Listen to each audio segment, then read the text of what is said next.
Hello my dear students, आज हम पढ़ेंगे वसंत भाग 1 का छठा अध्याय। नाम है पार नज़र के। बहुत ही इंटरेस्टिंग स्टोरी है। आप सभी को शायद साइंस में थोड़ा बहुत तो इंटरेस्ट होगा ही। ये साइंस पे बेस्ड काल्पनिक स्टोरी है जिसे जयंत विष्णु नालिकर ने बड़े ही सुंदर ढंग से प्रस्तुत करी है। इसके मुख्य पात्र हैं एक छोटा सा बच्चा जिसका नाम है छोटू, उसके पापा मम्मी और कुछ और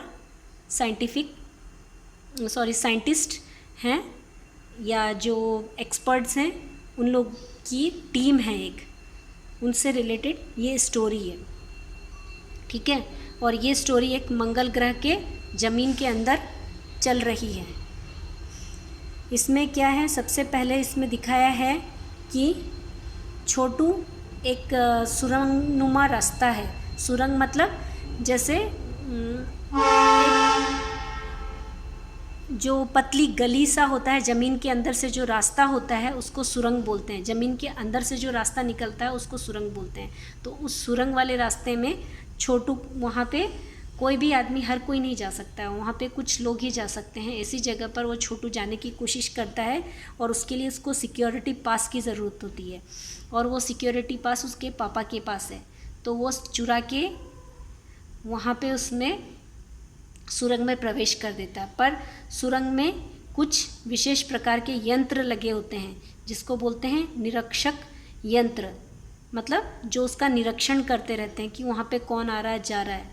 ठीक है ना। तो वो यंत्र एक मतलब तरह से कोई साउंड करता है। जैसे ही वो उसके अंदर घुसता है तो ये वर्ड भी सब लोगों ने गलत पढ़ा है, संदेहास्पद स्थिति, मतलब संदेह प्लस आस्पद मतलब संदेह से परिपूर्ण, जिसमें डाउटफुल स्थिति दर्शाती है। मतलब उस टाइम पे वो जो निरीक्षक यंत्र है एक उसको डाउट हो जाता है और दूसरा जो निरीक्षक यंत्र है उसमें वो जल्दी से छोटू की तस्वीर खींच लेता है और तस्वीर से उसकी जांच हो जाती है और ख़तरे की सूचना दी जाती है। जैसा कि फिल्मों में चलता है ना, सायरन बजने लग जाता है, शायद ऐसा ही कुछ हुआ होगा और ये सब कैप्चर हो जाता है उसमें। और उसको, छोटू को पकड़ के उसके मम्मी के पास ले जाया जाता है, परंतु वो अपनी मम्मी की मार से बच जाता है क्योंकि वहाँ पर उसके पापा भी होते हैं।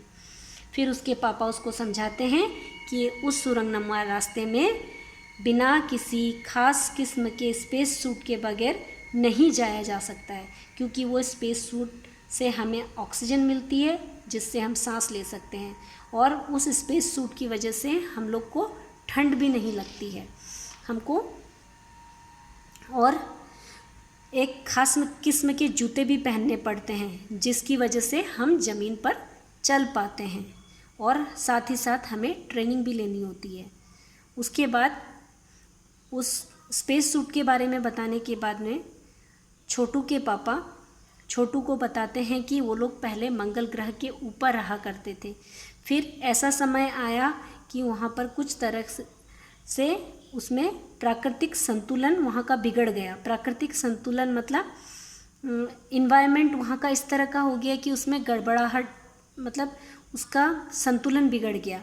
और वहाँ पर क्या हुआ कि सूरज की वो संतुलन कैसे बिगड़ गया, सूरज में अधिक गर्मी हो गई जिसकी वजह से क्या हुआ कि जीव जंतु मरने लगे और इंसान भी धीरे धीरे मरने लगे। पर जो लोग वहाँ पे सरवाइव कर पाए, सिर्फ वही आज जिंदा हैं और वो ज़मीन के नीचे रह रहे हैं, क्योंकि उस मंगल ग्रह के ऊपर में अब वो लोग सरवाइव नहीं कर सकते हैं।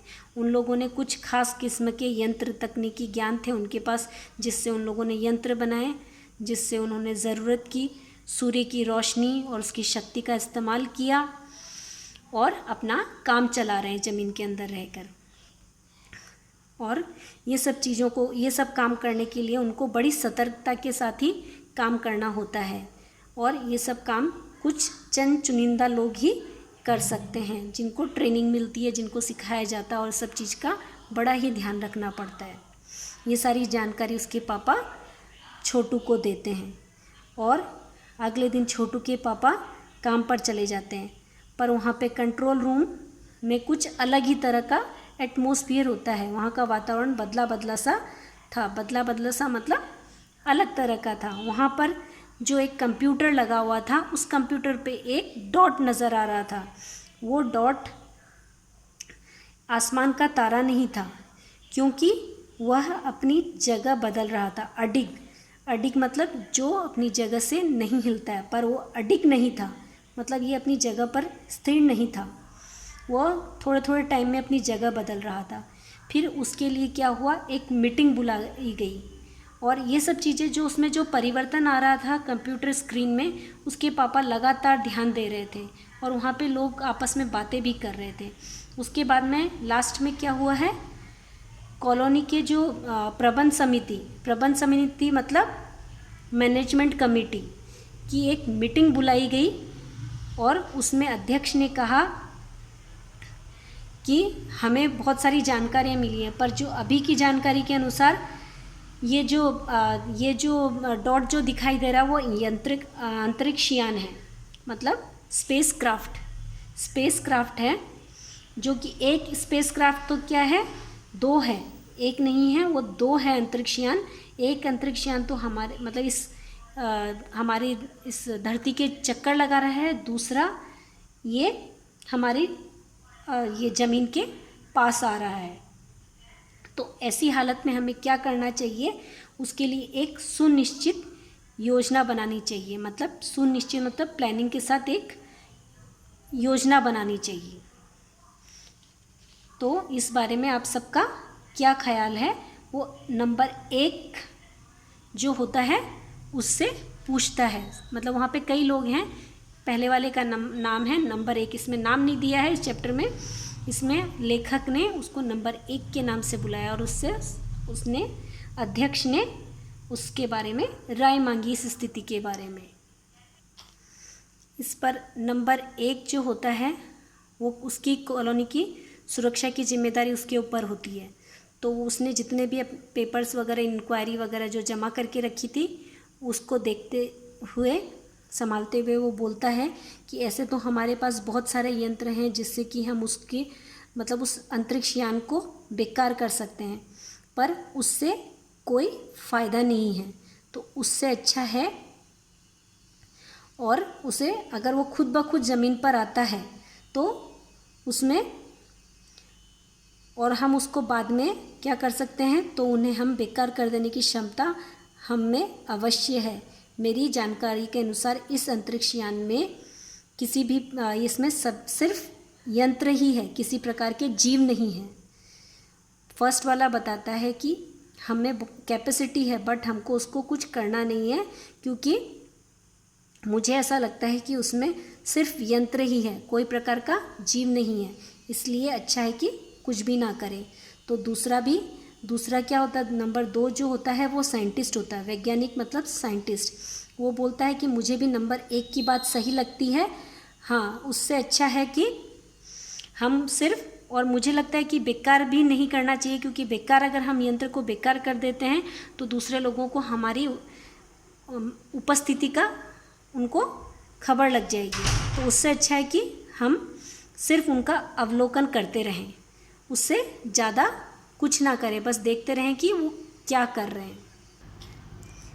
इस पर नंबर 3 जो कि सामाजिक व्यवस्था का काम देखते थे, उन्होंने भी हाँ में हाँ मिलाई और कहा कि हमें भी अपने अस्तित्व को छिपाए रखने में ही फ़ायदा है, क्योंकि हो सकता है आज तो वो लोग अंतरिक्ष यान भेज रहे हैं, कल को उससे भी बड़े सक्षम अंतरिक्ष यान भेजें। तो हमें कुछ इस तरह का प्रबंध करना चाहिए कि उनको गलतफहमी हो कि यहाँ ज़मीन पर कोई महत्वपूर्ण चीज़ है, मतलब वहाँ पे ऐसा कुछ भी काम का चीज़ नहीं है जो उनके काम आए, इस तरह से हम लोग को दिखाना है।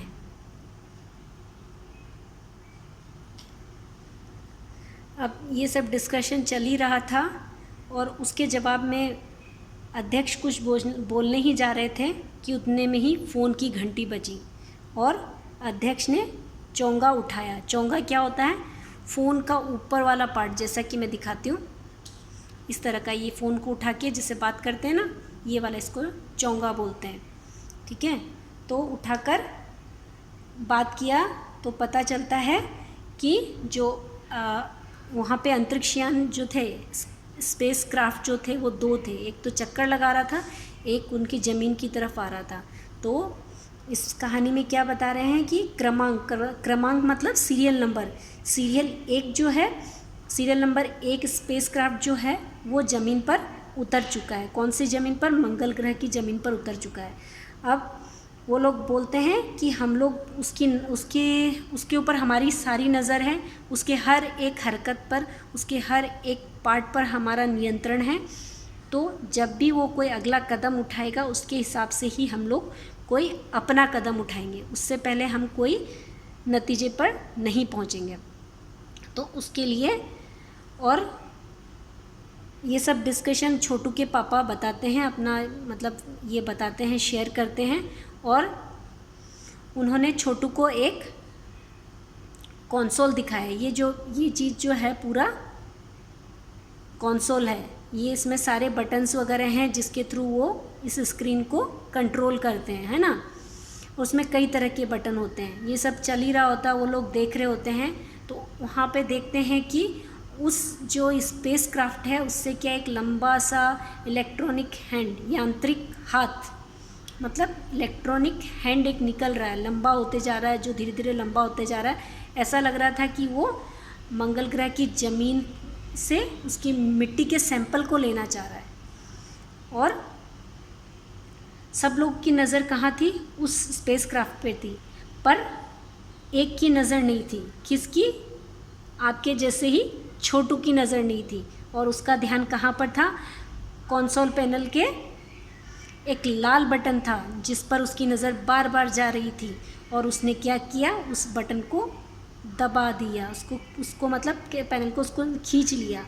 और उतने में ही उसके छोटू के पापा ने उसको एक झापड़ रसीद कर दी और उस लाल बटन को वापस पहले वाली पोजीशन पे लाके छोड़ दिया। पर अब जो इलेक्ट्रॉनिक हैंड था, यांत्रिक हाथ था, उसकी जो हरकत थी वो अब रुक गई थी। अब वो कुछ भी हरकत नहीं कर रहा था, वो यंत्र अब बेकार हो चुका था। वो अब आंतरिक हाथ तो बेकार हो चुका है। ये सब तो कहानी है मंगल ग्रह की। अब दूसरा दृश्य क्या है? उधर अर्थ पर क्या? National aeronautics and space administration, it means किसका फुल फॉर्म है? नासा का। ये बहुत इम्पॉर्टेंट है, सब लोग इसको अंडरलाइन कर लेना। नासा का फुल फॉर्म है national aeronautics and space administration. तो वो लोग क्या दिखा रहे हैं? वहाँ न्यूज़ में आ रहा है कि मंगल की धरती पर उतरा हुआ अंतरिक्षयान वाइकिंग, इस स्पेसक्राफ्ट का क्या नाम है? वाइकिंग, अपना निर्धारित कार्य कर रहा है, मतलब स्पेसिफिक काम, वो अपना काम कर रहा है, जो उसको बताया वो काम कर रहा है। हालांकि किसी अज्ञात मतलब अननोन, जिसका हमें पता ना हो, अज्ञात मतलब जिसका ज्ञान ना हो, कारणवश अंतरिक्षयान का यांत्रिक हाथ बेकार हो गया है। ये खबर नासा मतलब पृथ्वी पर बताया जा रहा नासा के द्वारा।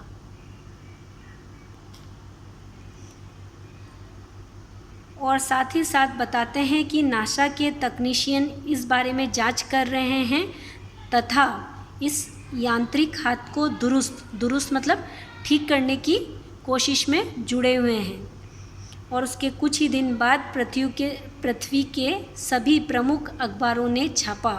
क्या इसमें न्यूज़ में आती है? पेपर्स में क्या आते हैं? न्यूज़पेपर। अखबार मतलब न्यूज़पेपर में आती है कि नासा के तकनीशियों को रिमोट कंट्रोल के सहारे वाइकिंग को दुरुस्त करने में सफलता मिली है और यांत्रिक हाथ ने अब मंगल की मिट्टी के विभिन्न नमूने इकट्ठे करने का काम आरंभ कर दिया है। पृथ्वी के वैज्ञानिक मंगल की इस मिट्टी का अध्ययन करने के लिए बड़े उत्सुक उत्सुक थे। उन्हें उम्मीद थी कि इस मिट्टी के अध्ययन से इस बात का पता लगाया जा सकेगा क्या मंगल ग्रह पर भी पृथ्वी की तरह ही जीव सृष्टि पर अस्तित्व है।